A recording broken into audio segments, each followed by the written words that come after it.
everybody. We are back here on the program. It was lovely to have Anna Maria Tremonti sitting in the red chair. Anna Maria, of course, a great place to go get your news. She's also gracious enough to give us her list of must-read books. If you go to Strombo.com, you can get a list there from the wonderful Anna Maria Tremonti. Books are one place that she goes to get her information. Where do you go to get your information? We're going to explore that on the panel tonight. Look who's here, everybody. It's Ryan Belleville! Aisha Alfa here!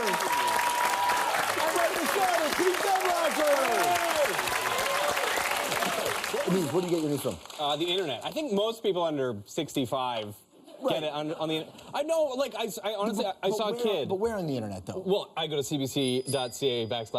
You're lying. I know, I actually do go to because I find CBC is comforting in that it gives you, like, hard-hitting news, like this in the story of, like, Nelson Mandela. But then it will, like, go, and a lady knits the world's largest sweater. Like, it has that kind of stuff for everybody. Right. So I saw a kid, like, who was, I shouldn't say kid, but like a 14-year-old reading a newspaper, and it creeped me out.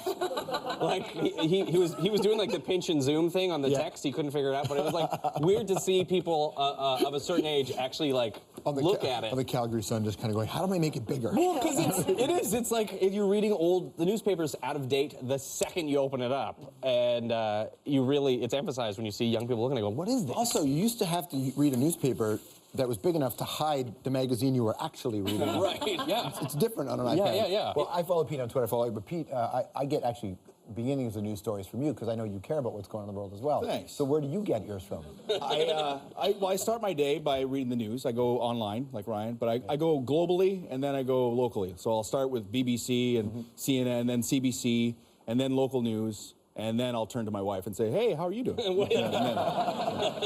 where do you get your news? I get my news mostly on Twitter. Well, not on Twitter necessarily, but Twitter gives me the impetus to then go read more about stuff.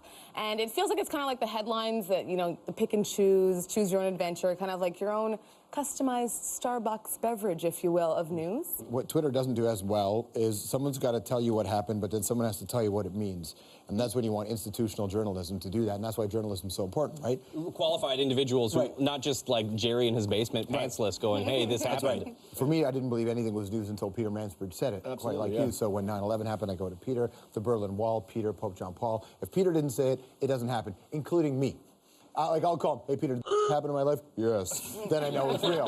Do you remember big news stories from your life where you relied on the news? Well, I mean, 9/11 is I think, of at least my generation, there is no bigger story ever. Do you put it in your act? News in your act? Absolutely. You gotta be on top of what people are talking about. Like, but with the 24-hour news, they try to keep the ball in the air so much that they get it wrong a lot of times. That's why you kind of have to sift through the news a little bit, find out what the actual truth is. Like, isn't that better? Because it actually forces you to empower yourself so that you don't just become a passive receiver of everything? Yeah. I don't think people do that. I think that, like, you know, a lot of people like us go to multiple sources, but I think a lot of people, this is for me the problem with the internet, is they go and find the news source that represents their very specific point of view, and they're like, yeah, you're gonna, if you go to Pro-Choice Weekly, I think you're gonna know exactly what kind of story you're gonna get and what kind of point of view. Or if you go to gunsareawesome.com, there's not going to be a lot of, like, this is why we should have gun reform stories. For the record, gunsareawesome.com requires a subscription, but it doesn't need a real credit card number. I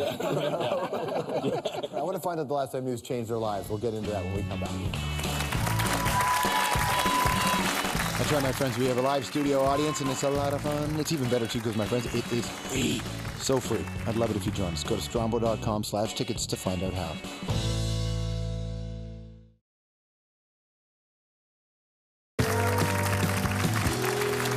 We're back here on the program talking to the panel. We're just talking about news inspired by the conversation we had with Anna Maria Tremonti and just the idea of how, not necessarily just where you get your news, but maybe the impact that it has on you. So the real challenge is that as we get lazier, because we get busier, but really it's because we just get lazier, headlines are the news sources for everybody. We know that. That's common. Twitter's the whatever. In fact, even once respected organizations, like Huffington Post, right? Just the headline is wildly different from the actual article. It is. But what's happened is news is now, where it used to be the leader, often has to play catch-up with the infotainment space. What can news learn from infotainment that's positive? Well, I'd be okay with if they did like sensational because they do the sensational headlines already, I find, most news, but then they follow it up with an actual story. So if they said something like, can bees kill you? And then immediately went, yet probably not. And then they went into a real story as opposed to like a 3-minute piece on the one person who swallowed a bee and died. Like, yeah. I don't need that. That's not, I have enough anxiety. And that person was actually just Macaulay Culkin and My Girl. And people, for some reason... Yes. Oh, good reference. Wow. Well done. I want to have the panel, everybody. By the way, Aisha Alfa is headlining at the Lot in Toronto, January 24th. AishaAlfa.com is the website where you can see that. Ryan Belleville and the Flying Belleville is the podcast. At Ryan Belleville on the Twitter machine. And Pete Zedlacher, he's at the Comedy Mix in Vancouver. This is January 30th to February the 1st. And at Zedlacher, it's right there on your screen to follow him. It's always a pleasure to be with you, glorious nation. Keep watching Mansbridge.